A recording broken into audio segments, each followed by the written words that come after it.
Hey everybody, Nick here, and today I got to do a little bit of disassembly and maintenance for you on this guy. This is the Spyderco Lil Native, or Lil Native, I suppose. Probably Lil. Unless, I don't know, for all I know, Eric Gless has got a friend named Lil. Anyways, back at the ranch, I'm already distracted. It's going to be a long day.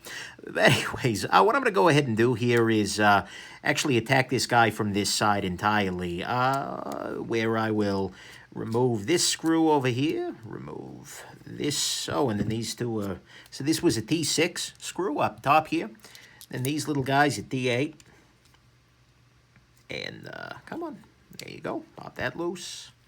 I'm just going to go ahead and remove the clip screw and the clip itself, put them over there, and then pop out the pivot here, and we should be all set and good to go. I did a little disassembly during the live unboxing. That's become sort of a I don't know if a hallmark, but it's a thing that I occasionally do, because very often, in my experience at least, and in my personal desires, one of the very first things I want to know about a brand new release is, well, how's it put together? And so it makes some sense for me to do those disassemblies, right there, right then.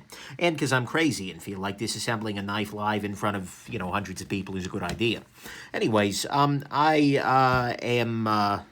But I'm going to go ahead and repeat the process here, A, because the knife has been used, actually carried a fair amount since that initial disassembly, and B, because, well, unfortunately, everybody complains about, oh, God, Nick, your live stream, it's terrible, the 240p or whatever the heck it broadcasts at. Yeah, I get it, but blame Comcast. That ain't on me.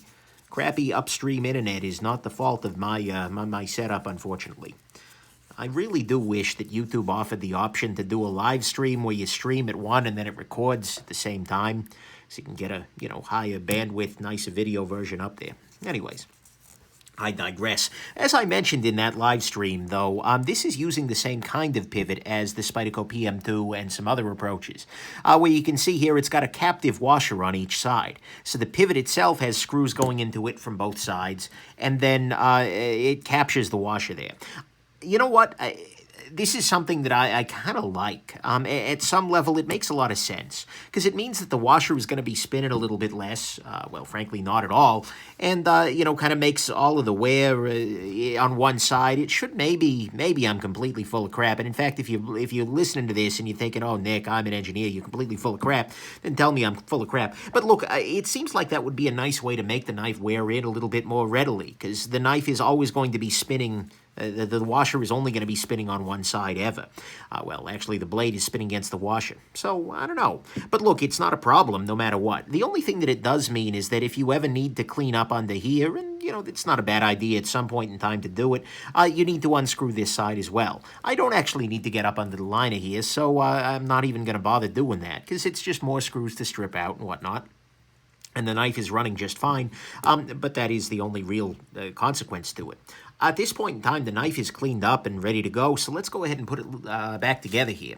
I'm going to go ahead and use a 10-weight nano oil here, and I've got it in a little pen, so I don't use quite as much of it there. I'll still find a way.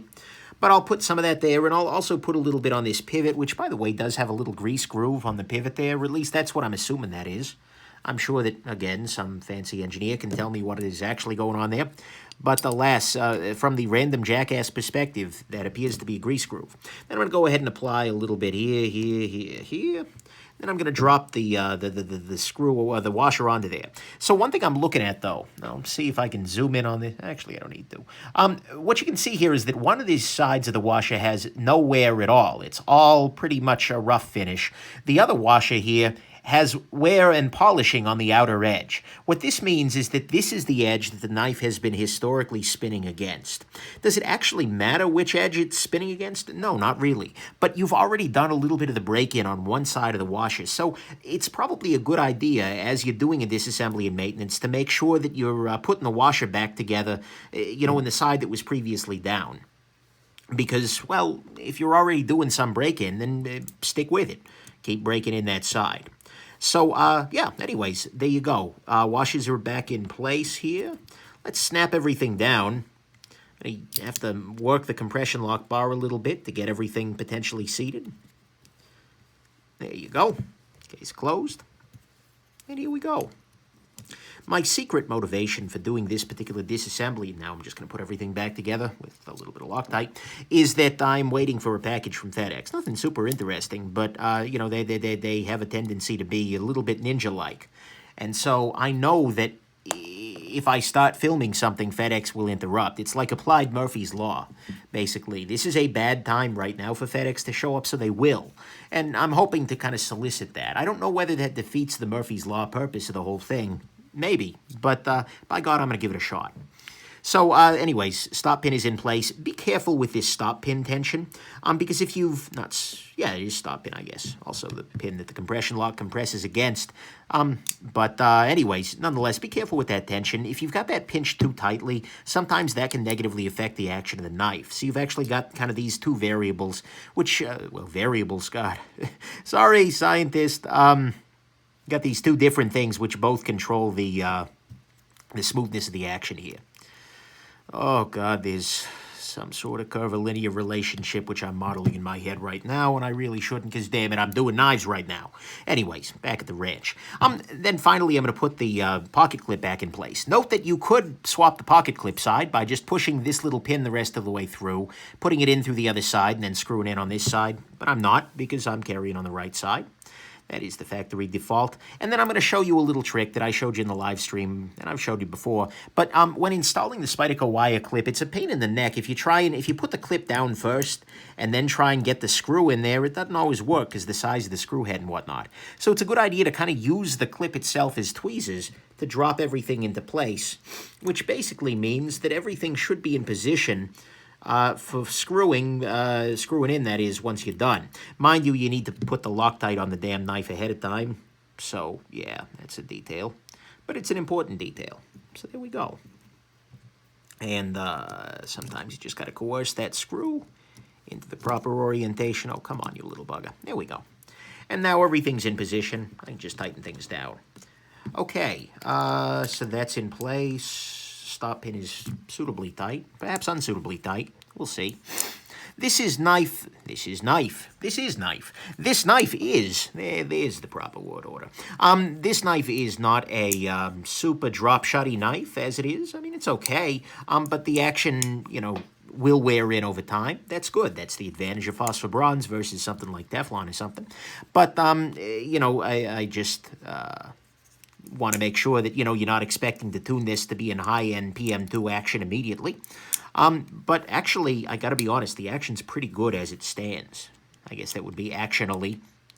One of the complication I'll point out there is that if you, because of this pivot that's got the screws on both sides, if you do take both of them out, you're actually ending up going to need to tune both sides. Because if you, for instance, pull one screw all the way in and then put the other screw, like if you completely tighten down one side and then don't tighten the other, you can actually end up having a little bit of a bad time and things can be out of adjustment. So it can actually matter a little bit which side is, you know, really tight, which side is loose. Sometimes you want both sides a little bit. That's something you might have to play with. Unlike most knives where it doesn't really matter, or there's just one pivot screw. In this case, there are two, and you sometimes need to play with that a little bit. In this case, I don't really feel like I do, because I can loosen this slightly. The action, there you go, is fine. I'm maybe feeling the slightest hint of blade play, so I'm going to lock that up a little bit further. Oh yeah, that's good. Pops open beautifully. Getting text messages, awesome. Not from FedEx, sadly, but maybe from FedEx. They don't have my number. Anyways, moving along, and there you go. So that is that's the Spyderco Native, Lil Native, that is, and it is disassembled, it is maintained, and it is better than ever. Hope this has been interesting to you, and have yourselves just an absolutely wonderful rest of your day. Bye now.